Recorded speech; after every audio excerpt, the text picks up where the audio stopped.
of our government is money laundering from the very top. The crooks are running the place. The American taxpayer is being stolen from to financially prop up the bureaucrat. Nancy Pelosi somehow worth $200 million. And it's coming out of the barista at Starbucks check. It's coming out of the guy at the movie theater's check. Whoever's paying taxes, that little bit of money that's going to pay taxes is going back in the bureaucrat's pocket. Hey, you guys, I'm here with James Catledge, and we are in Breckenridge. I've been doing some skiing. Jess fell down a whole bunch of times, which was amazing. It was great. Then today we spent the day going snowmobiling on some huge mountain peak, and that was super cool. And we're going to be talking about money laundering. Real quick, let me explain what money laundering is. A lot of people have a misconception of what money laundering is. Money laundering is anytime you basically are trying to make dirty money look legal. Okay? So cleaning it. Yeah, cleaning it. You sold drugs and you want to be able to get it, you want to be able to be able to spend that money and be able to prove where that money came from, but you want to be able to prove that it came from a legal means. Right. Now, here's the problem. The government will do things like this. The government will say, in my case, I was charged with money laundering, and I had a fraudulent loan that went through. And then money was wired to a bank, or let's say I even brought a cashier's check or a check, whatever. I put it into a bank. Right then they said, that's it. That's money laundering. Technically, I don't think that the guys that wrote these laws said that if you place money into a bank account that's dirty, it should be considered money laundering. Money laundering, or anytime you remove money from a bank, they say it's money laundering. So a lot of that's just BS, I think. Money laundering should be that you're doing something illegal, you're selling drugs, you're making $1 million a year, you then launder that money through what appears to be a legitimate business of some type, and typically you pay taxes on that money. That's a big problem with a lot of money launderers, is that guys are like, oh, I want to show where my ill-gotten gains look legal, but I don't want to pay taxes on it. Okay, well then you're an idiot. You pay the taxes on it. So the best explanation would be you have illegal money. Let's say you're selling drugs. You then somehow or another launder that money through a business. Let's say because it's in cash, obviously. You take that cash and you launder it through something like, and a very common one is a cash business, car washes, laundromat, strip clubs, nail salons, things that are basically cash businesses. Although a lot of those businesses aren't even really cash businesses that much. Not that anymore. Yeah, they're slowly now. I think strippers are probably taking Cash App. Right. Venmo. Matter of fact, I feel like that's something we should look into tonight. Yeah, I've heard of this. Right. You should go. We go to a strip club. We ask the strippers, do you Venmo? What are we? You're still taking cash? We may need to research this. Yeah, that seems reasonable. Right. There's no strippers here.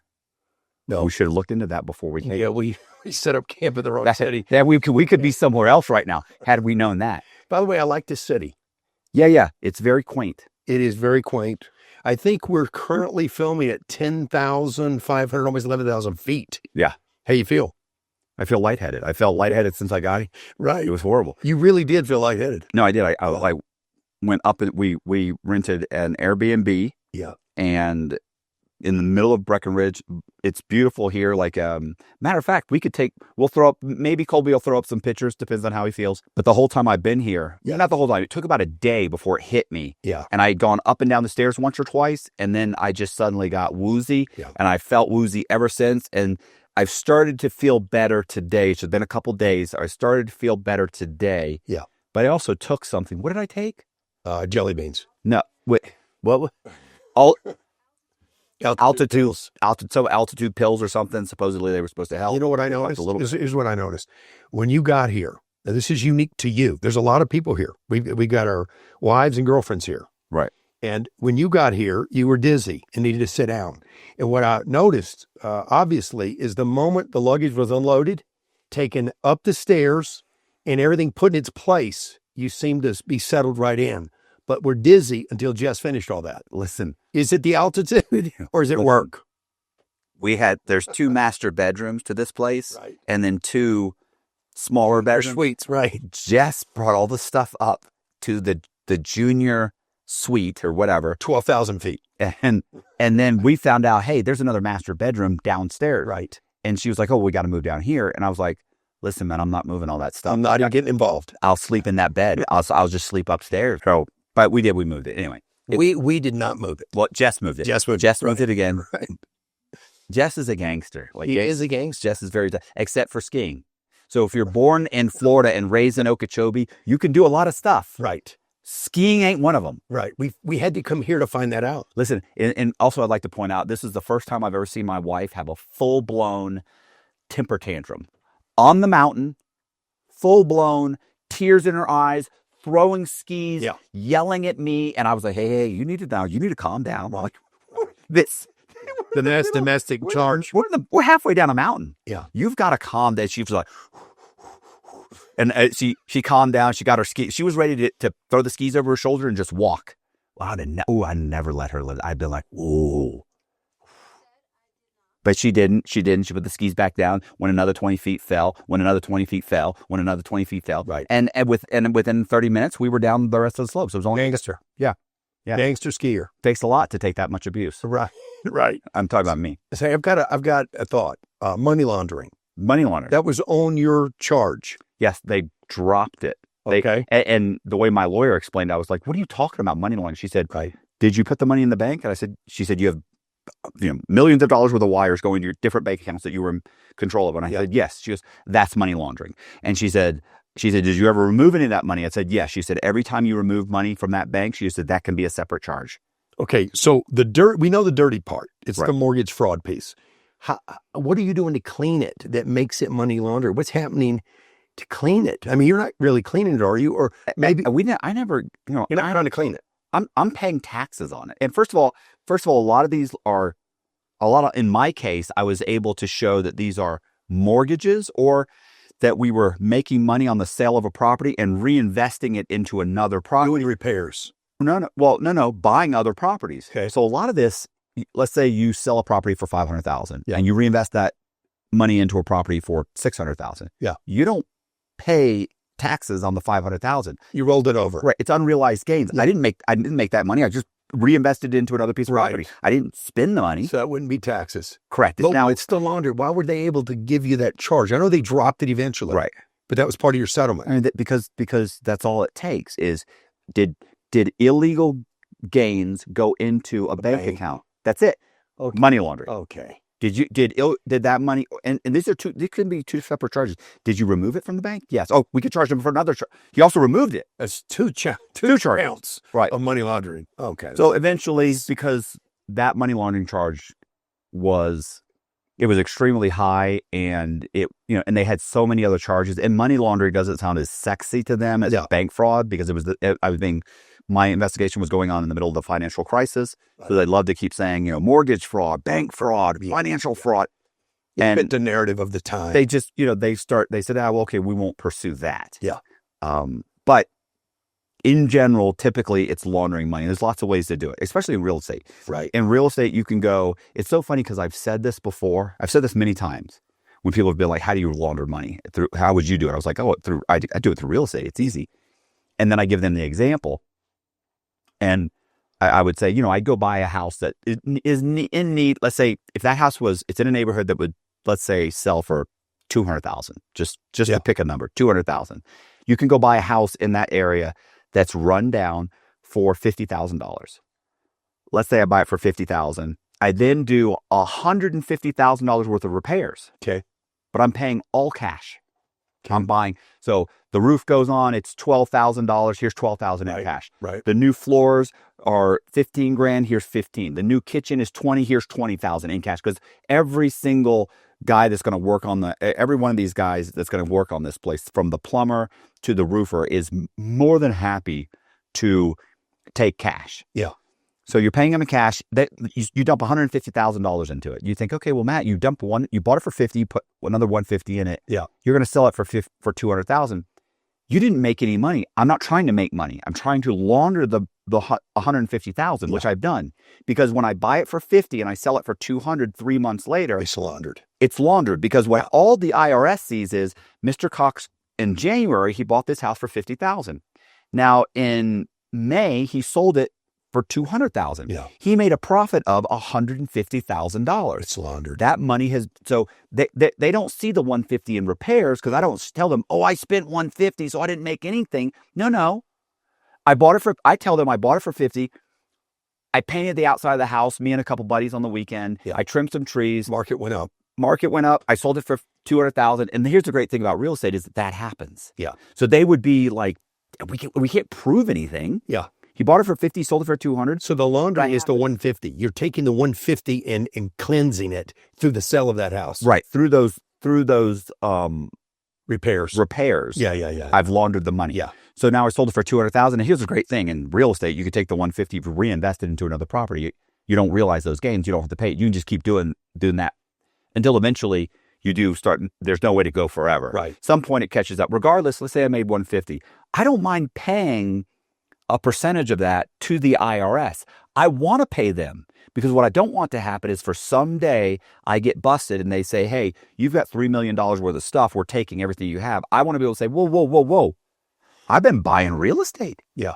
I bought this house for $50,000. I sold it for $200,000. I bought this one for $300,000. I sold it for $800,000. I bought this one for these 3 houses for $50,000. I sold all those for $250,000, $200,000. That's where that $2 million came from. Yeah. I know how to pick them. I can pick them. Yeah, right. I'm a picker. I'm going to show a little work, just a little bit, not much, but a little work. Yeah. And they're going to be like, okay, he's good at this, and he also is good at selling drugs or whatever they catch you for. Yeah. But at least you get to keep your stuff. That's the laundering. Right. Typically what happens is they come in, they bust you for some crime, and then they say, everything you've done, if you can't prove where that money came from, it's part of the crime. we're taking everything you have. Yeah. And they'll take it all. So even that.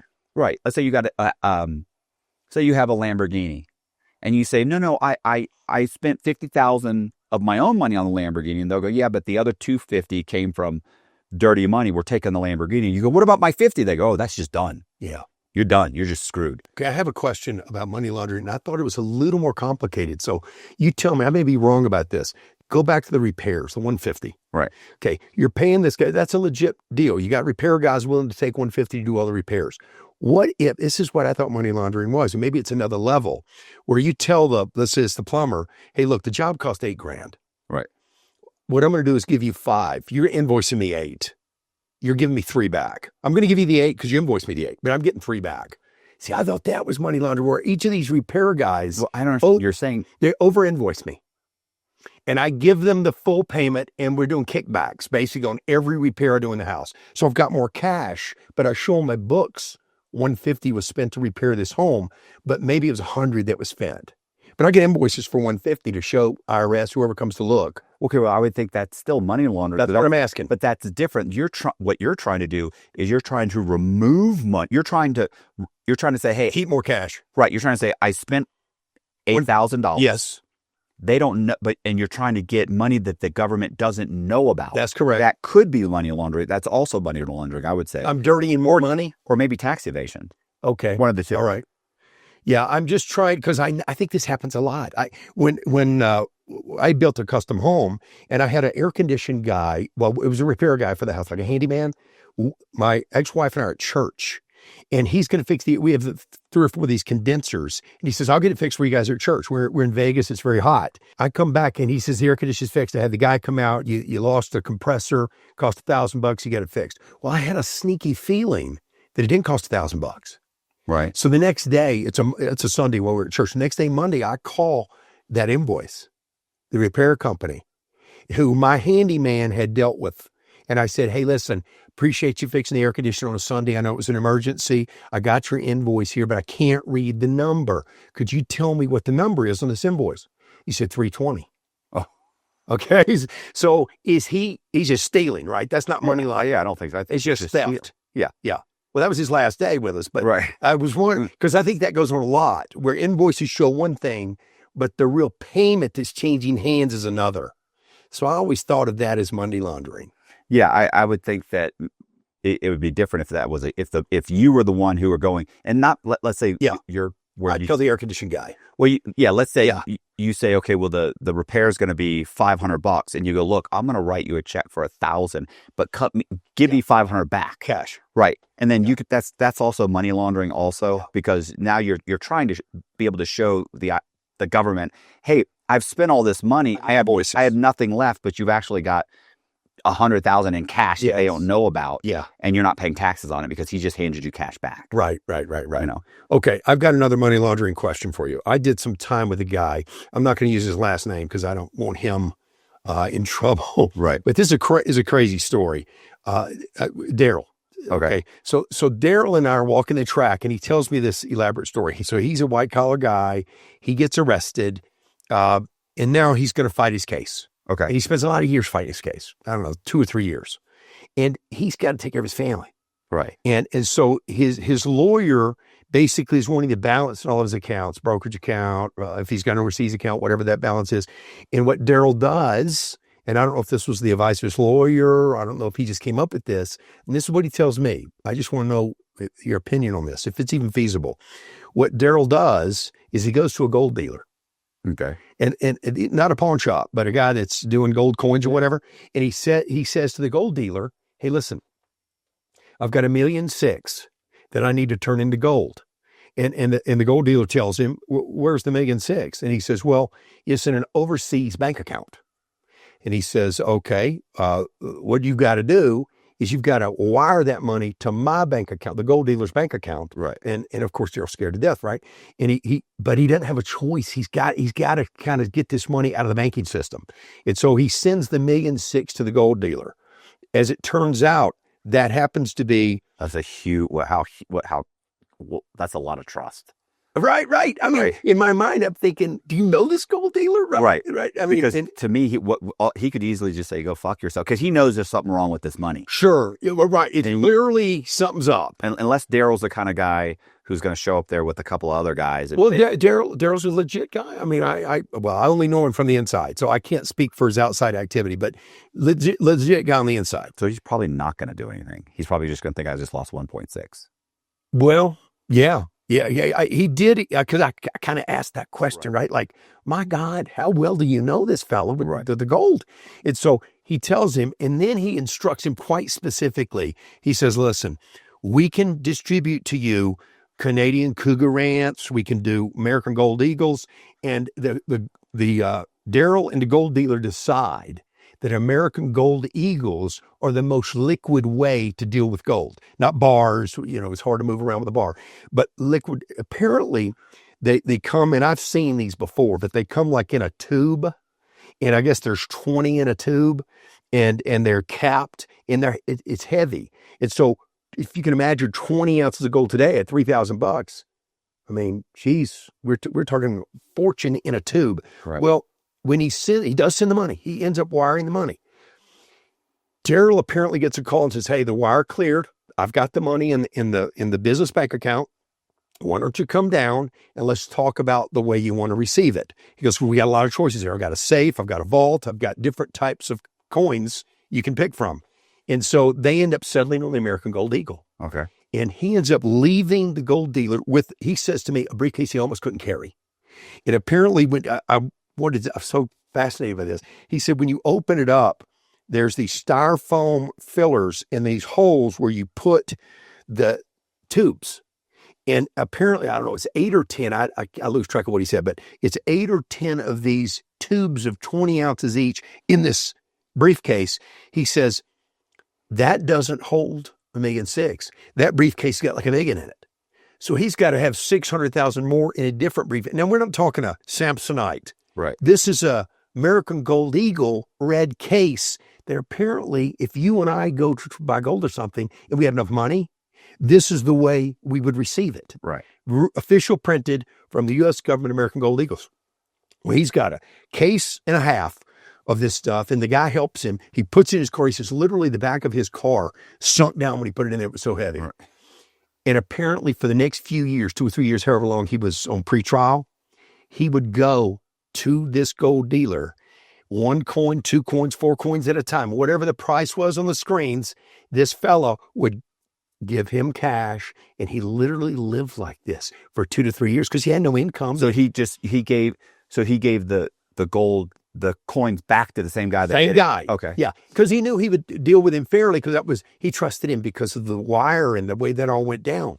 And so apparently for 2 or 3 years, I think it was close to 3 years, he lived off gold. And I'm thinking to myself, this guy successfully exited the banking system. It successfully exited maybe some transparency that the feds would have on his money and was able to live almost with cash, but not cash. Right. What do you think of that? Is that feasible in your mind? That seemed, look, I knew a guy named Ron Wilson. Yeah. And he had told me that numerous people that he knew would wire him $80,000. This killed me. He told me this one time. He said, and he would overnight it to him in FedEx. So he's like, stuff it. Well, he didn't do that because he had the gold, the depository would do that. So he called them up, and this was silver, by the way. Okay. He was a precious metals. And he said, so I call the guy up and I'd say, hey, I need $80,000. And they go, okay, where do you want us to mail it to the customer? Yep. It'd be whatever, the little bars or a little silver, whatever, coins. And he said he mails it. And he said, I always told them I want them to have to sign for it. I don't want this to come back. Yeah. I mean, and he said, oh, no, of course. So he said, one day I did this. He said, I do this all the time. Yeah. All the time. And he said, these guys would do ridiculous things with the money. He said, sometimes they put it in their safe. Sometimes they bury it. Sometimes he said, coins. The coins. He said, at one time he had a guy that melted it down into all the doorknobs in his house. Like it was just, Right. And so this guy, he said he had done the deal over the phone. He said, I'd sold him lots of precious metals over the years. Okay, 80,000, calls them. Okay, great. He said, be there in a couple of days. So like a week and a half goes by. He gets a phone call. He's like, yeah, what's up? Let's say the guy's name's Brad. He's like, oh, Brad, what's up? He's like, listen, Ron, when's that stuff going to get here? He goes, what do you mean? He goes, it's there. He goes, no. Somebody signed for it. No, he goes, no, I haven't gotten anything. He goes, did you sign for it? He didn't sign for anything? He said, no. He said, let me call you right back. Calls up the FedEx? No, not because he didn't FedEx. No, it's the depository. Oh, calls them, says, hey man, what's going on with that? And the guy goes, hold on, checks, and he goes, oh wow, we didn't. He goes, who signed for it? He goes, nobody signed for it. He's like, what are you talking about? He's like, I know you always ask us to have them sign. I'm sorry, we didn't do it this time. I'm sorry. He goes, okay, where is the silver? They said they delivered it. And he goes, hey, I have a question. He said, ask your buddy how he gets into his house, through the garage or the front door. He goes, why? He said, because if it may just be sitting next to the front door.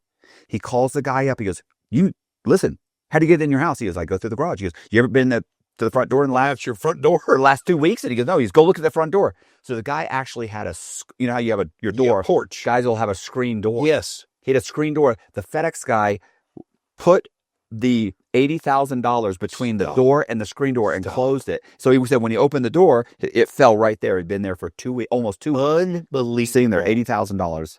But this is, you know what I'm saying? So this guy had so many stories like that about guys coming in and they would come in with cash. Right. A lot of these precious metal guys are on the fringes, right? Well, I was wondering, yeah. You know what I mean? Well, at least according to him and a couple other precious metal guys I met, most of them were running like Ponzi schemes. But well, actually, he was running a Ponzi scheme. Okay. But the point is, he was for like 15 years. He was actually, I think, he was a legitimate precious metals dealer. And he would talk about, you have to understand, and this was in South Carolina, he's like, a lot of these guys, they make a lot of money. They just don't trust the government. Yeah. They want to hide their money. Yeah. They're always in fear that the government's going to come in and just take all the money out of the bank. Or seize their bank account. Seize their banks. Like, I've seen it a lot. And so let's say you're a multimillionaire. If you're worth $10 million, you're going to put a certain amount of money in precious metals. You have to. And so this is so they would come to him and they'd say, listen, can I give you cash? And he would say, how much cash you got? Yeah. And they'd give him $100,000 in cash. Yeah. I think he charges 3 or 4%. Yeah. So that was the big thing was. So that's the VIG on the go when you're selling it. It's somewhere between 3 and 5%. And also when you're buying it. So when you're buying it, they're charging 3 or 4%. Yeah. Okay. You're 3 to 5. He's charged like 3 to 4. Yeah. Of course you charge less when you're running a Ponzi scheme, but so he charged like 3 or 4. Coming and going. No, coming and going. That was the whole thing. Yeah. In the end, it's 6 to 8%. You're saying could be 10%. Yes. But gold's moved up so crazy, man. I mean, we're near 3,000 an ounce now. And I'm wondering, with this distrust in government, I bet a lot of people are moving to precious metals. Oh, I'm sure. Yeah, a lot. Sure. There's tons of legitimate guys, but the guys that I met, because I met them in prison. Yeah, sure. Like this one guy I met in prison. Yeah. So you know what else? I one of the guys that you talked to about and we specifically talked about like money laundering. Yeah, is that his was it was precious metals, but it was he used certain types of collectible coins. Oh, and so his whole thing was he would call up these guys and say, "Look, he would go to this was ingenious. He would call them and say, "I want to buy your. I understand you have." I'm making all this up, by the way. I don't know how it worked exactly, but something like this. Let's say if you had 5 of these, let's say American Eagle coins, issued 1929 or something. Yeah. Civil War. Right. Yeah. And he would say, okay, listen, you've got 3 of them. I have a guy that has the other 2. I want to buy yours. And then he'd make a lowball offer. And while he's negotiating with this guy, now this guy is like, well, wait a minute, why don't I just buy? They would start saying, why don't I buy these from your guy? Yeah. He would get them all excited. And then he'd have somebody else like call them. Yeah. Like while this is going on, the negotiation is going on over several days. Yeah. Somebody else would call him and say, hey, I've got 2 American Eagle coins. Yeah, from this rare vintage. I'd like to buy yours. And then this guy would say, okay, let me put you in contact with my guy. So now this guy feels like he's screwing over the guy that originally called him. Yeah. And he ends up buying those 2 coins. He's so excited about it. Yeah. He buys it, but really in the end, they're knockoffs. It's all BS. And the guy he buys from disappears. Yeah, sure. The original guy who has credibility has already kind of given him the name and who they are. And now that he's been able to contact him behind his back, when this guy disappears, he's complaining to him, hey, what's going on? He's either going to tell him, he either tells him. He said, a lot of times they just stop talking to me. Sure. Because they're gonna have to go and say, hey, I went around your back and bought those coins from this guy. I got them now. But they're shit. They're sure. He's made up the whole story. No, I'm saying the coins he's gotten are like knockoffs or they're reprints or this this is all done over the phone. Yeah. They've taken some photos. Right. And he's got some kind of certificate, which is all bullshit. Yeah. But because he thinks this credible guy has already validated it, he thinks he's got screwing him over. Yeah. And then really he gets screwed up. He sends this guy $20,000. He gets a couple of coins that are worth maybe $500. And then he's furious. Maybe he calls this guy and yells at him a little bit. He's like, you went behind my back? Yeah. He's like, I didn't tell you they were authenticated. I haven't authenticated them yet. Yeah. I'm trying to buy yours and put together a set. I'm not trying to buy his. Right. I haven't authenticated his. Right. He said they were authenticated. Right. And so the guy's like, you trying to screw me over. And he had a whole team. He had like 10 guys doing this for years. Gold. And these guys made, I don't know, it was like 12, 14, 15 million dollars over the course of like 2 years before eventually one of the guys, they complained this is a scam because these guys all know each other in the gold market. They all kind of knew each other. Happened to several of them. They contact the FBI. They put together a sting. They bust this guy. Yeah. It's funny, his story real quick. They bust him. In the process of him fighting his case, he ends up getting roped into putting a hit out on the prosecutor. Oh boy. And he pays somebody to whack the prosecutor.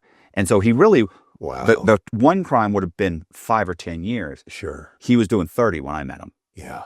So he really did that. He really did put a hit out on the prosecutor. Yeah, to an FBI agent. Oh my God. You know what I'm saying? The guy that's going to show up to kill the prosecutor is an FBI agent. Okay. Recording it. Right. Because he was being set up by his buddy who was already in prison on the same scam. He's helping him fight his case. He's fighting his case, but his buddy's already done. Wow. So he sets him up and says, listen, if we can get rid of this prosecutor, and I got a guy. Yeah. So he sends in the guy, which is really an setup. They originate the setup, the whole thing. Yeah. It's funny. Like it's a whole sting that he was doing that got him kind of screwed up. And then he got caught up in a sting. Yeah. Right. They bust him. And then literally he thought the prosecutor had been killed. Yeah. And the way they were supposed to kill her too, like they were beat her up, like cut off her, like it was a whole vicious thing. Yeah. And yet he's like, yeah, well, this is what you got to do. Like, he's telling the FBI agent. So he's just done. Yeah. He's done. Yeah. So Anyway, you were Well, there's one other story I heard, which is along these same lines. This is a totally different guy, but in this, I think this guy did this because there was way too much detail involved. And when you're walking the track, guys pour their heart out to you. Wants to make a friendship or whatever. So I heard some crazy stuff. I'm not even going to mention this guy's name because I'm pretty sure this really happened. So this guy said when his case hit, and it was the investigation phase, not an indictment, that there's no arrest. So he's early, right? He decides that he's got to pull money. He's got to get money out of the system. Right. Same type of thing. And he doesn't think of the coins, which was, I thought, a great idea. But he doesn't think of that. He's thinking normal, cash from ATMs. And so he literally gets 3 or 4 of his buddies, maybe some family members involved, and they're hitting different ATMs, some with a fee, some free, all the ATMs in the city he lives in, and they're pulling out as much as that ATM will. Sometimes it's $500, sometimes it's $1,000, whatever the limit is. right. And they're putting the cash in envelopes, putting the amount on the envelope, and he has rented an apartment through some type of friend of his, which I don't want to get too specific in case this somebody figures this guy out. But the bottom line is he gets a friend to rent the apartment, sign a lease. This apartment's going to stay empty, and there's a safe in the apartment. And all these rounded up ATM withdrawals that go in these envelopes end up in that apartment, in a closet, in a safe. The apartment's empty. And so by the time his case does hit, and it becomes some type of an official indictment where you now need to show your assets and they begin the real pour through on you, he's got close to $800,000 in this safe in cash. And literally he says that he would go to this safe, like in the middle of the night, he would leave his phone in one place, all these, I've seen a lot of movies, but it's probably needed to do it. Yeah. But he would leave his phone in one place. He would drive in a borrowed vehicle, sometimes borrowing different vehicles, so it's never the same vehicle, and go to there to get the envelope for that week's worth of family cash. Right. To feed his family and to do what he had to do to live, not to do anything improper, but to take money out of the system, which is similar, money laundering, to almost like to make it non-surveilled, where you couldn't see the money. But I guess the guy had $850 or something like that in that safe. Yeah. Crazy. No, I was going to say, you remember we initially were talking about laundering it by buying a cheap house and renovate it? Yes. I was going to say, the reason I had brought that up, just to jump backward there real quick, is I was watching a podcast the other day about a drug dealer who talked about how that's how he was laundering his money. How? The same way I just told you, bought it for $50,000. Okay. So anyway, I wanted to mention that real quick. Okay. But my problem with taking out the $500 or $1,000 is that at some point, if this guy goes to trial and the prosecutor looks into him, they're going to be like, "You pulled that $800,000." Like, no, seriously, that's what I thought too. Plus, the ATMs have cameras, and whoever's involved in withdrawing from his account with his debit card or whatever has a problem. Is on these cameras. So I don't really, and I didn't get into that. I didn't want to ask him like I was some nosy guy trying to figure out his case. But I'm assuming they're wearing hats. I don't know. Right. But if I'm pulling with your card out of an ATM, I don't necessarily want my face on the camera. Yeah. So I'm assuming they worked it out like that. But this guy ended up with 800-something thousand that he could live off of. And you know what it's like. Once it hits, they take all your money. Yeah, they take everything. You're illiquid now. And they don't care. They don't care they don't care about whether you're living or your family be able to feed your kids or that. Exactly. It becomes you should have thought about that. Yeah, sure. That was before you started being a criminal. Right. Right. So, yeah, I mean, in my situation. Listen, I don't know if you guys can hear this, or you can't even see this. I wish you could see Colby, the producer here. Oh, he's freezing outside. He looks like an Eskimo. He's on the hot tub. So Colby's freezing and the wind is blowing and the trees are like swaying and you can't really see it here, but you can see it at the top. Yeah. Anyway, we're in the deep. It's getting dark. Your cameras are dark? Yeah. Yeah. Well, we're very illuminated at this I point. mean, you're illuminated as well. You can see us okay? On the main screen? You guys look good from what I can Okay. Yeah. All right. I'll tell you my situation. I was concerned about this. So when I heard all the stories, I thought, my God, how creative. These guys had figured out all this stuff, right? I had a similar, I was 6-7 years fighting my case.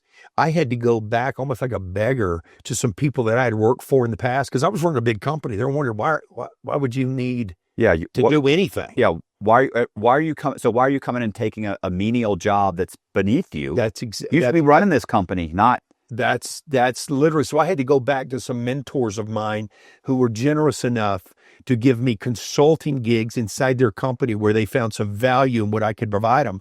And thank goodness I was able to earn a 6-figure income all through pre-trial because of good people who would mentor me early in my career. Yeah, or I wouldn't have made it. I certainly wouldn't have thought of the safe or whatever, or the goal. I mean, those are things that, I don't know how you come up with that stuff. Yeah, I didn't have to do any of that because there was no pre-trial. Immediately. They checked me and said, Right. You're not You're not going to eat a checkbook. you're going to be fine. How am I going to survive? We're going to feed you. Yeah, we're going to feed you all your meals. And we're going to house you. And you'll be a Shampoo will be provided. Mm-hmm. Right. What's going on real quick? Yeah. Because just because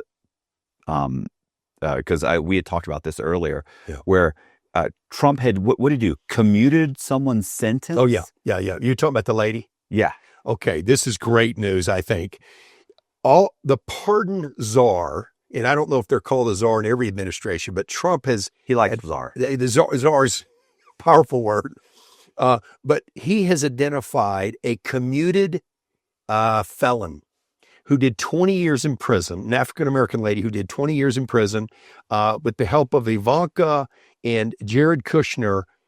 She's pardoned by Donald Trump in his previous term in office. Right.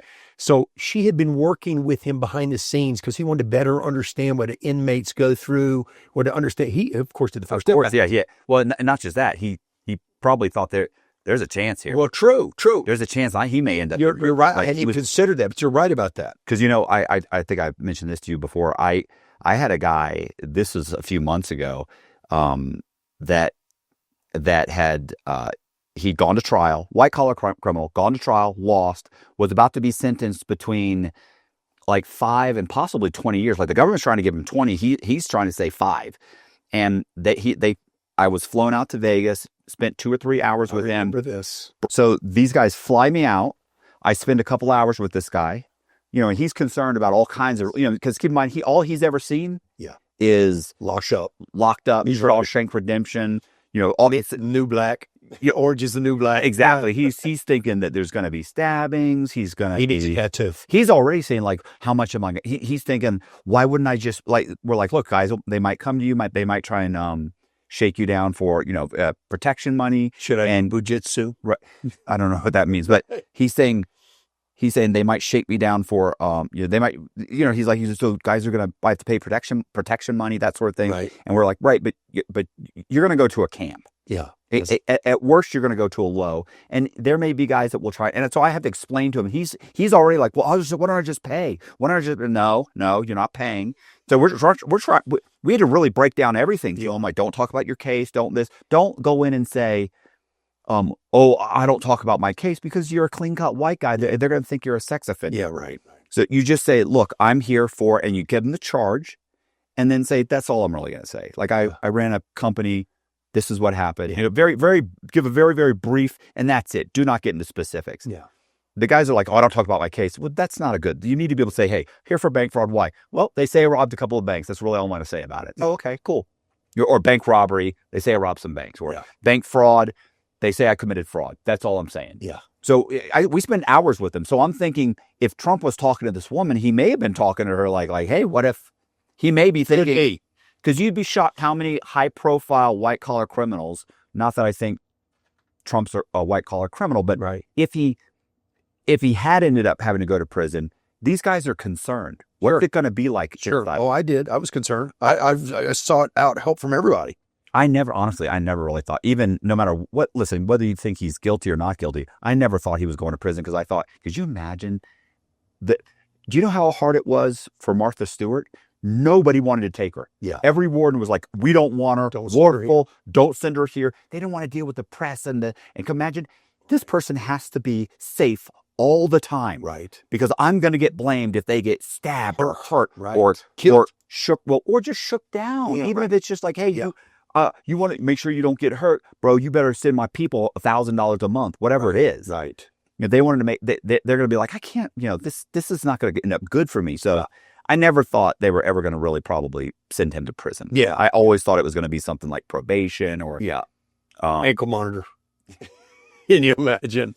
He'd do fine with that. Yeah. So anyway, you were saying, so this woman talks to Trump. Well, they've been talking the whole time, apparently, because she is now appointed the official pardon czar. No one gets pardoned in the Trump administration without her reviewing the case and recommending it to Donald Trump. And the beauty of that is this woman has done time. Right. She's done 20 years. He's trusted her because apparently, and she says this, I want to say, I think I saw her on CBS News. She actually says that Donald Trump called her 2 years before his election and said to her, hey, listen, if I win, I'm taking you with me. And apparently their relationship of trust, he had such empathy for her terrible story, the bad experience, that he wanted her judgment in how to really assess an inmate and how to assess someone who's reformed, because there's a lot of bullshitters in prison. Yeah. How do you assess reform? Well, who better to assess it than somebody who's been on the inside? So I'm just real pleased that we've got a prison czar that's been in prison for 20 years. Yeah. Here's the interesting thing about that I think is cool about her. Yeah. Is that she's going to be concerned with, what has this inmate done? Did they really deserve this sentence? Right. And have they changed? She's going to be more concerned about, like, how are they living? How did things possibly go wrong in their case? Yeah. To get in this. Because here's the time was wrong. Right. Here's the problem. And we talked about this earlier. Yeah. So, and this may be a good or a bad example. I think it's an okay example. I give you an example is that, so what people understand is there's something called the federal sentencing guidelines. Here's the issue is that, let's say for bank fraud, let's say for $1 million in bank fraud, you should probably do, if you've never been in trouble before, you do like a year for $1 million, a year in prison, and then you have like 3 years probation. Here's the thing. You think, oh, okay, so it's $1 million. Well, that sounds like that's actually fair. That seems more than reasonable. Honestly, you probably should do a year or two, but whatever. Let's say $1 million. That's not how you get screwed. What the prosecution does is they start adding on enhancements. And a lot of the enhancements do not apply to you. I'll give you an example let's use the example of a bank robber, a simple bank robber.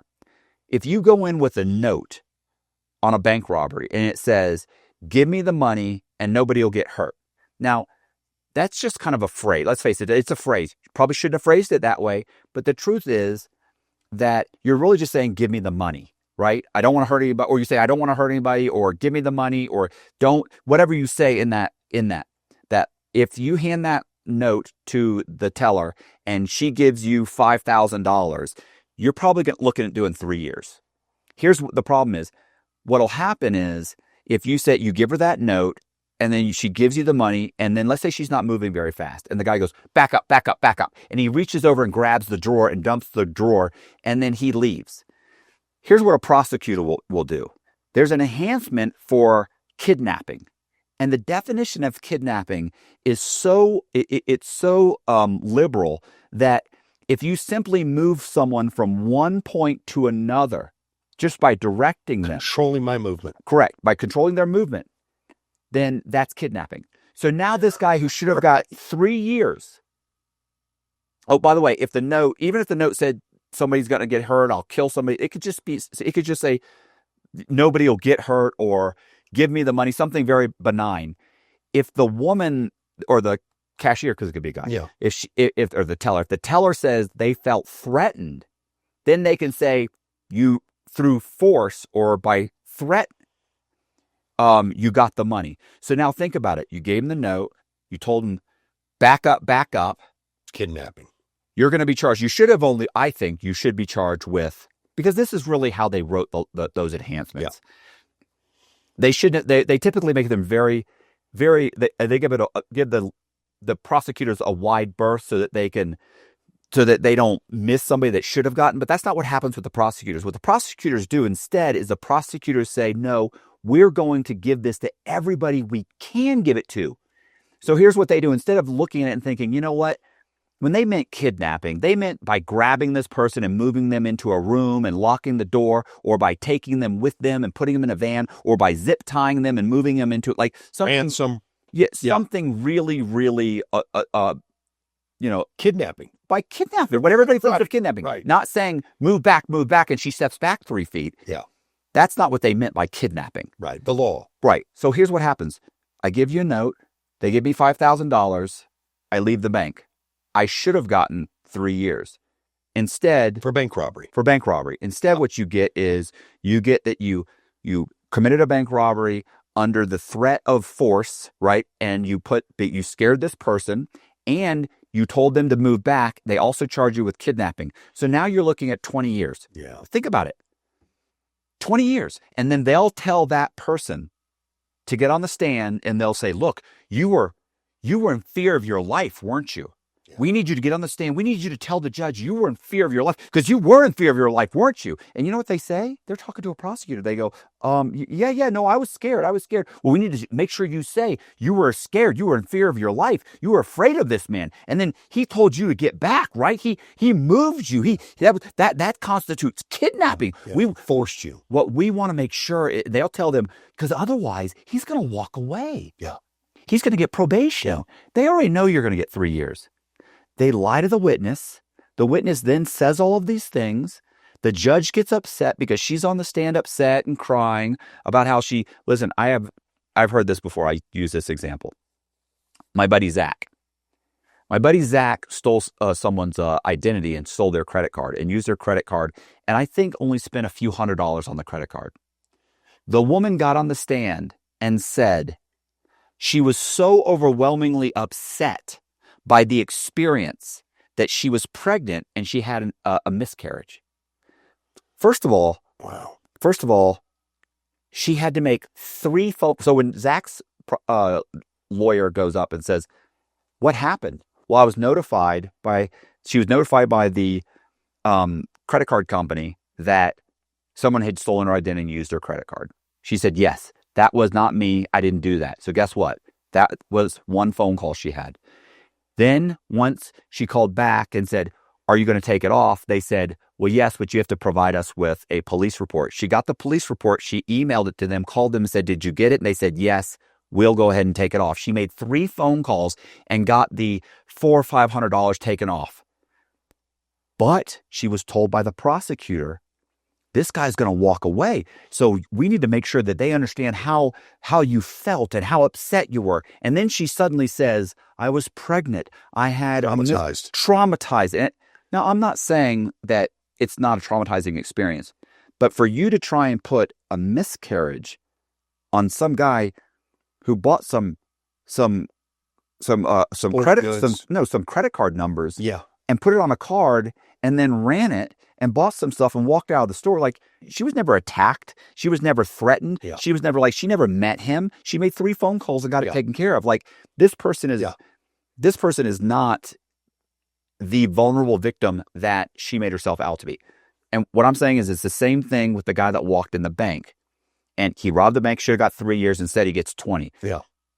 Those are extreme examples, but they happen all the time. How about the drug dealer whose gun is 15 miles away in his closet? Absolutely. And he's got a gun charge for using a gun in the commission of a crime. Correct. And his gun's at home in his closet. Right. And they'll give him an enhancement and a mandatory minimum of 10 or 15 years. Why? Because you were in possession of a firearm and you were using that firearm to protect your drugs.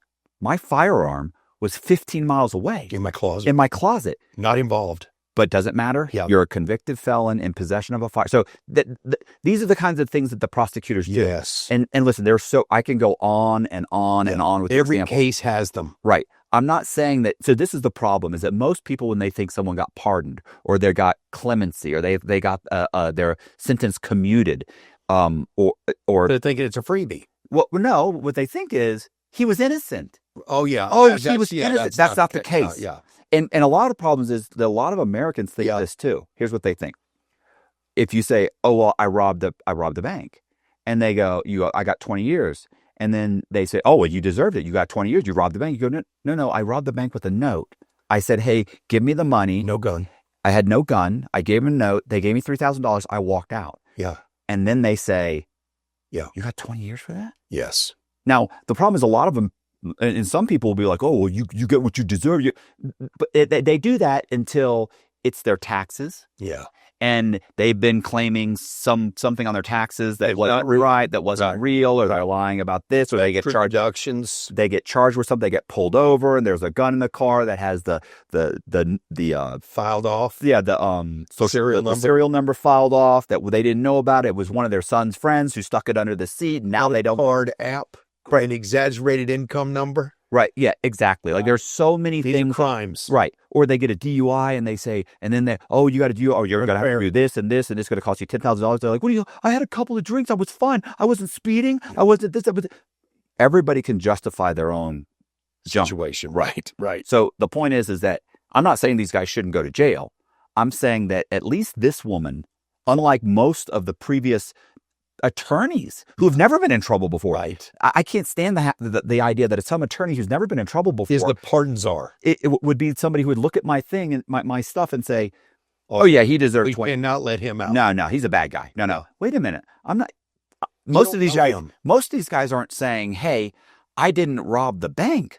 What I'm saying is it wasn't a violent takeover bank where I zip tied 5 people, dragged them into an office or the vault, with and then points with guns and stole. Like you're giving this person who robbed the bank with a note the same thing that you are giving someone who robbed it with a gun and zip tied people and went into a vault. Yeah, and that's not what the people that crafted the sentencing guidelines intended. That's right. That's not what they intended. So. In my case, everybody's like, how did you get 26 years? Enhancements. I should have gotten 6. Yeah, right. I started off at 6 years. I got 20 years of enhancements that didn't apply. I got an extra 3 years because I had a badge that I made that said the badge said statistical surveyor. For the Salvation Army. No. I told people that I was taking a survey for the Salvation Army. There's an enhancement that says if you use the government or a charitable or charity in furtherance of your crime, then you get a 2 or a 3-point, a 2-point enhancement. And here's because I told homeless people that about the hey, I'm taking a survey for the Salvation data. I just said Salvation Army. Like I didn't use them because it was more credible. I just used them because I needed a source to answer the question. And if you read the definition that the people that crafted this, that the sentencing guideline commissioners used, it says where you go and you are telling people like you're collecting for the Cancer Society and they're writing a check to the Cancer Society. You're collecting on behalf of a charitable institution. That's what they meant. Yeah. All I said was taking a survey for the Salvation Army. It could have been, I could have said, hey, for Blue Bunny ice cream, I'm taking a survey, it pays, and I'm paying them $20. They would have been like, yeah, cool, bro, $20 right now? I don't care. They would have answered the question. Right. The Salvation Army didn't help me further my crime one bit at all. I get an extra 3 years for that. Yeah, they think you're stealing money from the Salvation Army. You're not using it at all for that purpose. Can you go to trial for like those enhancements? You can go to trial for enhancements. Absolutely. There's hearings on those enhancements. Right. The problem was I didn't go to trial for it because my attorney told me, Matt, and there was probably 10, no, there's about 15 years worth of enhancements that simply did not apply. Right. And she said, Matt, we went through the definition of every one of them. And I was like, that doesn't apply. She's like, absolutely. I'm going to go in front of the judge. You're going to plead guilty. I'm going to go in front of the judge. I'm going to argue the enhancements. He's going to clearly see that it's not applicable. These do not apply. Yeah.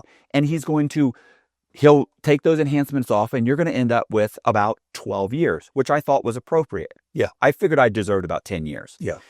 We got in front of the judge and she had a powerful argument, but nobody explained to the judge that he was supposed to knock these off.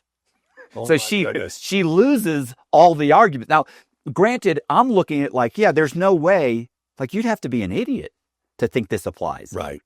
Well, apparently, the judges are basically almost prosecutors. Yes. They're like, he's from that. Right. They're like, he was like, no, I disagree. I feel he soiled their name.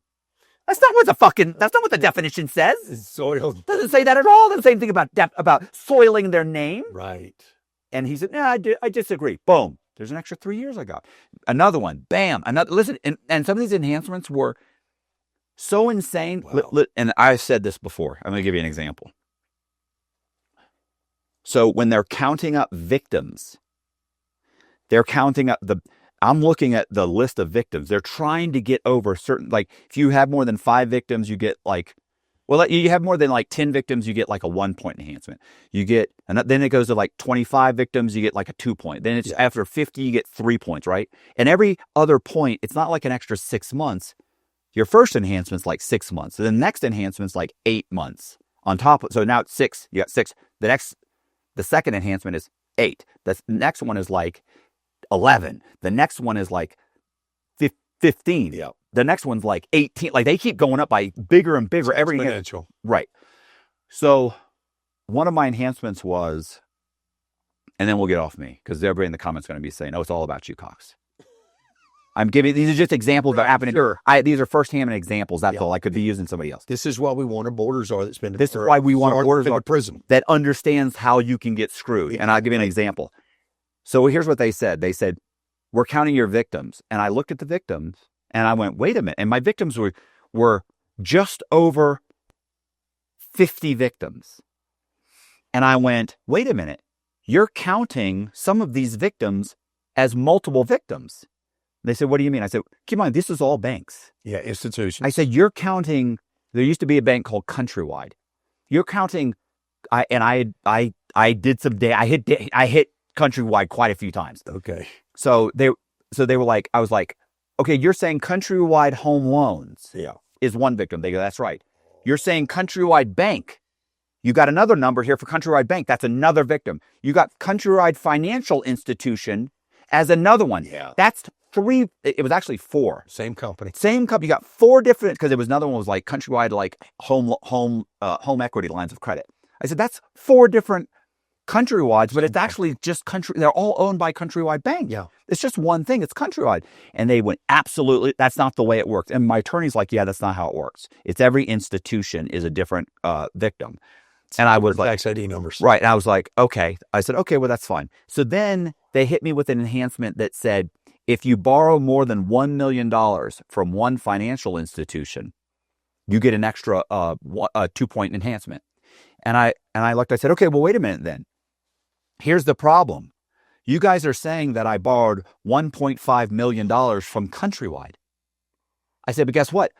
That $1.5 million is spread between all 4 of them. This one's $250,000.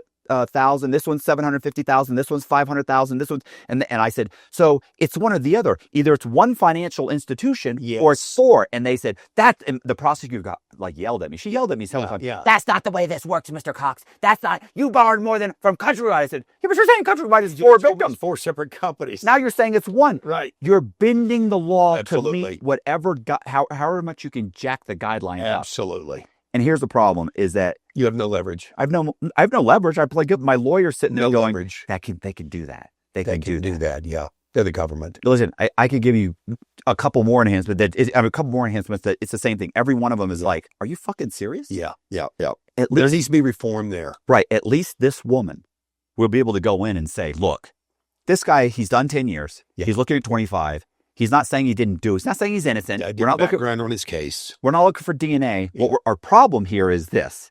He got too much time.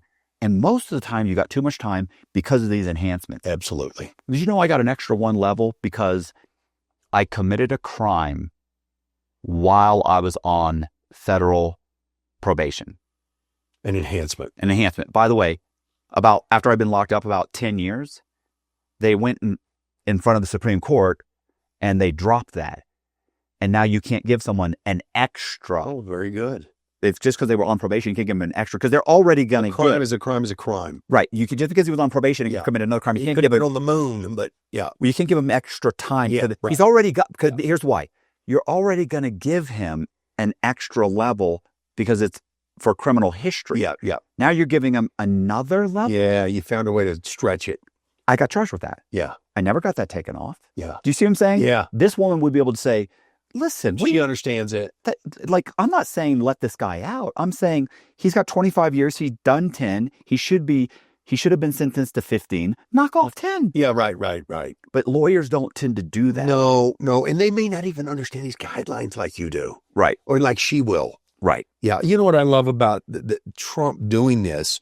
And, I think a lot of this comes from Jared Kushner, his son-in-law, having the experience with his dad going to prison way back. And I think Jared whispered in Trump's ear in the early administration, hey, listen, there's a lot of unfair things going on inside the Department of Justice. A lot of unfair things going on with criminal sentencing and all that stuff.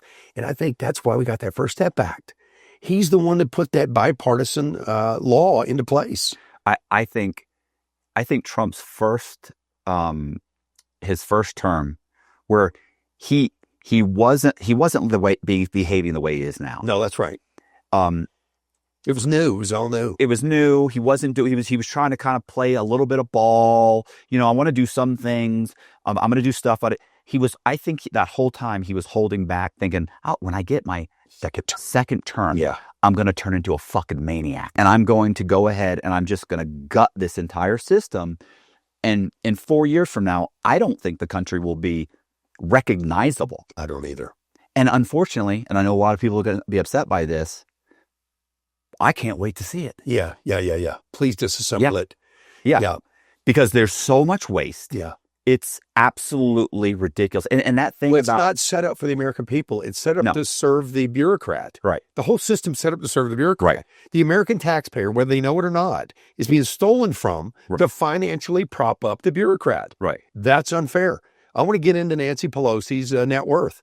Let's figure out how a lady who makes $174,000 a year for all the years she made it is somehow worth $200 million. Please explain to me. She should be investing our money. She should be my financial advisor. Right. Like, why would she do stock picks? Right. Why can't she do that for the government? She should be doing that for the government. She should be doing that for the Treasury. Right. And here we go, stock picks. And it's not just Democrats. Like, it's on both sides. No, for sure. It's on both sides. The Republicans allowed this to happen on their watch, too. Yeah. They sat back and pretended they were all about fiscal responsibility when this nonsense was happening at the Treasury. Right. We all see it. And I think we've got to deal with this at the elections. Yeah. We've got to deal with all of them. Unless they could explain how they were not party to the receiving of all this unnecessary funding. Yeah. Yeah. And I want to understand how Chuck Schumer is worth $175 million and he's never made more than $155,000. I need to understand it, please. He's another one of these great investors. Let's figure out. It's funny because I used to always say, like, if you were super smart, like, you're not working for the government. But the truth is, I'm wrong about that. Yes. Apparently. Yeah, apparently these are real smart people. Right. If I can convince enough people to get me elected, then I can manipulate the system from the inside, and I will make hundreds of millions of dollars. Yeah, access to information is power. How about AOC? She's worth $8 million. How about that bartender from Jersey? How's that possible? $8 million. What is she doing that is allowing? I mean, I think her district's basically a few apartment complexes. How in the world is she worth $8 million? Let's get into it. Let's find out. Right. Yeah, let's have some PowerPoints on that. Let's get into it. Let's have some protests on that. So I did, and I'm just naming these three because they've been publicized and we see those numbers. Oh, there's but it's all of them. It's all of them. Yeah, it's all of them. Yeah. It's almost a proud thing to say I'm the poorest guy in Congress. That guy ought to raise his head up right now and say, I am the poorest guy in Congress because apparently I wasn't paying attention to all these boondoggles. You know what the problem with that guy is? That he goes through Congress and he's there for 10 or 15 years or 20 years. And after 15 or 20 years, he goes, you know what? There's no benefit to me to be honest here. These people are being dishonest and they're stealing from their constituents and there's no recourse. None. Why would I not do the same thing? Yeah. And then that guy, so, if you're surrounded by that corruption. Yes. And listen, I saw that at my mortgage company. We were all corrupt. Yeah. There's 12 guys smashing out fraudulent loans, and we get some new guy who didn't know what he was talking about. He didn't really realize this. Here's people who used to ask me this all the time after I went to prison, got out. I do speaking engagements and stuff. People ask me this, did you bring people in knowing they were committing fraud or they would commit fraud? I was no, I didn't have to. No. I bring in legitimate guys and I would know that very quickly they were going to be committing fraud. I'll adjust. I only had one person Quit the entire time. Yeah, because he was rubbed wrong ethically. I'm going to say his name. I'm going to say his name. Yeah. Because he went on to be extremely successful. His name is Kevin Studeville. Okay. He got into my office. He stayed there about 2 months. He and I liked each other. Yeah. We went to dinner. We hung out. Yeah. I liked Kevin. Respect. I liked Kevin's girlfriend at the time. Yeah. As a matter of fact, I still talk to her. I've talked to Kevin. Yeah. After about 2 months, and Kevin never did anything fraudulent. After about 2 months, he saw how much fraud was going on. He came to me one day, and Dave Walker, which was my business partner, and he said, "Listen, you guys, I can't stay here." Yeah. He said, I appreciate everything you guys have done and bringing me in and helping me. And Matt, you've shown me a lot of stuff, and you guys have really helped me. He said, I've learned a lot of legitimate stuff. He said, but there's a lot of fraud going on. And he's like, and it's not that I'm involved, but I'm around it, and the people around me are committing fraud. And he goes, my fear is that things will go wrong and I will be somehow connected to it. Yeah. He goes, and I just can't do that. I can't be a part of that. And he genuinely liked me. Yeah. So it was upsetting to him because he wanted to work with me. Yes. So just because we had so much fun. Yeah, friends. Yeah. Listen, we used to have game night. Like we would go like once a week and play games. All of it, it'd be like 6 of us would get around and play like Monopoly or whatever. Yeah. So he was a cool guy. He went on to continue to do mortgages. I almost say commit mortgage fraud. Commit mortgage. He never committed mortgage fraud. Right. He went on to do mortgages, and then I think he does now and invest in real estate. This guy's probably worth 20 or 30 million. I love that. He drives like a Ferrari. He's got a wife and kid and the whole thing. He's a perfect example of you can do it the right way. You can do it the right way. Yeah. And listen, you know where I got this guy? This guy did like 3 years, and I didn't know this is how it worked. It's not Smith Barney. What's one of the ones like it was like Morgan Stanley, and I think it might have been Morgan Stanley or something. He was hired by Morgan Stanley. He worked for him for 3 years, and I was like, and he's like, "Oh, I hate it." I go, "Why'd you stay 3 years?" He is because when they train you, if you leave before the 3 years, you owe them the $60,000 that it costs to train you. Yeah. If you stay for 3 years, then you don't leave it. Yeah, you don't owe that money. You can leave. Yeah. So he stayed exactly 3 years, quit there, came to work for me for about 2 or 3 months and said, no, not going to happen. Not for me. And then left my place, went on and made tons of money. The problem is he's the only person that did it. Yeah. Out of probably 20 other guys. Yeah. They came in, they saw the fraud. Modified. They modified Their behavior. Their behavior. Yeah. They changed their moral compass or their ethics. Yeah. They started committing fraud. They either went and started their own fraudulent company or they stayed with me committing fraud. They did something, but they continued on with fraud. Yeah. They got in there. And it's the same thing with Congress. You might enter Congress a perfectly legit person. But you see all this fraud and you see these guys. Because keep in mind, these guys would go in and be like, oh my God, you changed that? Like, aren't you scared? No, I do it all the time. I've been here for fucking 4 years. Yeah. I've never been in trouble. They love me. I'm making $500,000 a year. I got here. I was making $25,000 working at Pestex. Yeah. Now I'm making $300,000. I live in $1 million house. That's right. I've been doing it 4 years. It's never caught up with me. And they go, huh. What am I doing? Maybe I'm the idiot. I must be stupid. Yeah, I'm going to the idiot here. I need to make that kind of money. Yeah. He's doing it. It's foolproof. Yeah. Yeah. And so they start doing it. And many of the laws are set up to allow them to have inside information and trade on it. And it's not against the law. They're fully fucking Of course it is. And they make the laws. And that's why it sits like that. I think this will have to be changed. And I think we got the guy in there to do it. Okay. The Speaker of the House is working right with the Trump administration to try to, indoctrinate some of these things into Congress. I'll tell you what, I don't want anybody to enter office, public office, as a way to make money. I want you to be as a civil servant. Right. Make your money in the private sector, come in and serve, and then get out of here. Right. Oh, there should be term limits. Yeah, absolutely. Absolutely should be term limits. Yeah, just like the executive branch, the president. Yeah. And then smart people will want to do it. People who are not crooks. The gentleman you just referenced, his great story. He's a guy who would serve our country well. Right. And he would go in briefly and go back home. Right, exactly. Yeah. We want people to make their money in the private sector, come in and serve America, understand how it all works, and go home. I would love, when we don't have Colby of the camera or the thing right now, but I forget, is that there's the famous general in Rome, and I don't Patton? know. Patton? No, Rome? American Rome. Napoleon? No. Give me the guy. No, I don't know his name. This is back in like with the Colosseum and shit. Listen, I'll look it up. Let me tell you the story. I don't know the guy's name. Yeah. It's irrelevant. Okay. The guy was like a general. Okay. He retires. I mean, he's a general. He retires to his farm. He's tending his field. It's a famous story. We'll look it up when we're done. He's tending his field. Rome is in a crisis. Like the Gauls are at the gate or something. I don't know. They're about to be taken over. They come to him, and the what is it? The Roman Legion? No. I'm just trying to help. No, basically like their Congress, whatever. Okay. I forget. They come to him and they say, listen, the senators, the Senate. So the Senate comes to him and says, please help us. We need you to lead. We need you to lead our army to defeat the Gauls. Once again, I don't know that it was Gauls. So we need you to lead the army. He says, the only way I'll lead the army is if you have to give me full control. I can't be passing everything through you. And they said, you have to give up complete power, and I'll be basically like an emperor. And they were scared and terrified, and they said, okay, we'll do that. They gave up complete control. We need it. The thing is, one of the things I liked about the story was he puts down like his hoe, right? Like he's in the thing hoeing, puts his hoe down, goes, gathers up the army, goes off and fights the Gauls, defeats them, takes 5 or 6 years, comes back, says they're done, they're finished, they won't bother us anymore, hands back power to the Senate, walks back to his farm, picks up his hoe and starts back with his garden.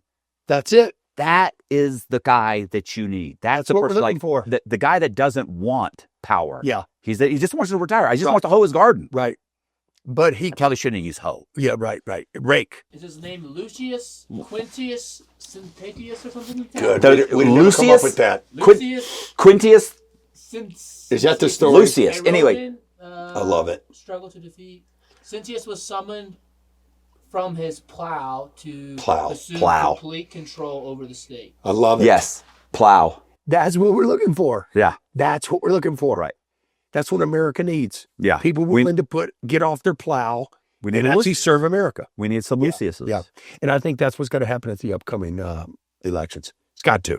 We got to flush them out, Republicans and Democrats. Yeah. And independents. They are bartenders, all of them. Do you think Doge bartender? I just threw that in there. Administration is going to uncover money laundering and all these other agencies. Yeah. Yes. Here's all of them. Here's the problem: is that in the past, when they've done these investigations and they have the Senate hearings, and then you find out that they found out all this horrible stuff, and then you go, whatever happened with that? All these horrible things came out during the problem is you said, okay, these horrible things came out, and you go, why did nothing happen? Well, because it's just the Senate or it's just Congress, and it's just a Senate hearing, and they can't do anything. And you go, okay, well, we got all this information. Now we know. Why doesn't the FBI do anything? DOJ. Because the FBI is elected by the same people or they're all friends of friends. And so that's oversight. Right. The head of the FBI says, yeah, I know, I heard. We're investigating. We're looking into it. But the truth is they're burying it. Yes. I don't want to arrest this guy or these guys. He was appointed by the same guy that appointed me. And I have to go on. And I'm hoping that this guy's going to be elected again so I can keep my job. Yeah. And so we're not going to look into that. Yeah. Like, it's all a good old boys network. Yeah, that's right. That's the problem. These guys need to be independent of each other. Yeah. There needs to be oversight, of them. That's right. But I think we're going to find out that these checks that would do these bizarre things that when you say it sounds crazy. Yeah. Like who actually would approve a check to go, to go to some of these places? Right. What we're going to find is that there's an LLC named that. Right. They put it in that bank account. This is your money laundering. Goes in that bank account. There's not a Sesame Street in Ireland or whatever that they paid for. Right. It certainly didn't cost $20 million. Right. Okay. Or even if there is, then they sent them the $20 million. They kicked them back $6 million. That's it. For $1 million, they made some stupid fucking program. If they did it all, they pocketed the rest. The kickback is what we got to chase down. Yes. And that's what's happening. Because none of this makes sense. Like, okay, so you want to help get condoms to Bosnia. Okay, fantastic. Okay, for whatever reason, you want to send condoms to Bosnia. By the way, they ended up correcting that. It ended up being... Well, they said Hamas, and that was wrong. No, I think it ended up being condoms for... And it was some country in Africa or something. Let's get them the condoms. And the truth is, I don't care where the condoms went. I don't either. 2 million or 4 million or 6 million. Right. I don't give a shit when people need help here. Yeah. And I don't want you sending my taxpayer money to buy condoms for anybody outside of America. Right. Okay. But let's find out. Did we really spend 20 million or 2 million or whatever on condoms? Did we really? Because I got a feeling we may have sent 100,000 from Trojan. Okay. Yeah. I think Trojan donated whatever's necessary to fill the condom void in Africa. Right. And then I think the 20 million somehow got circled back. Yeah. And it's gotten to somebody domestically who was behind the whole idea to get condoms to Africa. That's where we got to chase the money down. And I think that's why we started this episode, Money Laundering, because I believe our government is in a very bad place with money laundering from the very top. The bureaucrats have been money laundering for too long. Yeah. And they're pulling the skirt back on it. We're seeing it right now. The crooks are running the place. The crooks have been running it for a long time. Yeah. And it's coming out of the barista at Starbucks check. It's coming out of the guy at the movie theaters check. It's coming out of our check. Whoever's paying taxes, that little bit of money that's going to pay taxes, is going to all these nonsense places and going back in the bureaucrat's pocket. I believe that's what we're going to uncover. And it's going to be a sad 4 years as we find out our favorite politician, our favorite speaker back there in the White House, our favorite guy, our favorite lady, who we love her speeches, may have been taking some money. I think we're going to find that out. Yeah. Hey, man. You ready? Thank you. All right. Hey. Well, awesome. No problem. Hey, you guys, by the way, James has got a YouTube channel. Please go to his YouTube channel, subscribe. We're trying to get him over a certain threshold. We're trying to get him monetized so he can, you want me to say that? Are you okay Inside Out. Are you okay with me saying get you monetized? Sure. Yeah. We're trying to get him monetized. It's called Inside Out, and we're going to leave the description in the description box. Go over there. Please subscribe to his channel. Really does help. He's been a super great friend to me. One of the few guys, that's not true. I like a lot of the guys that come on the channel, but one of the few guys that have stuck after the interview, and we've become very good friends. And, great guy, good friend of mine. I really would appreciate if you would go there and subscribe to his channel, even if you never watch it again. Right. But I really appreciate it. It's in the description box. Please do that. Please consider joining our Patreon. And thank you very much. See ya. So you guys walk out of here. Oh, okay. Let's go. Are you okay? Yeah, I'll go first. Watch all those. Yeah. Coming out of the barrel.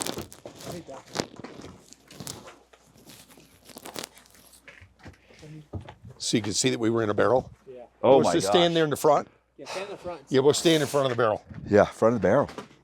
Wave to the audience, and it'll fade out. All right. From Breckenridge. Awesome. Nice.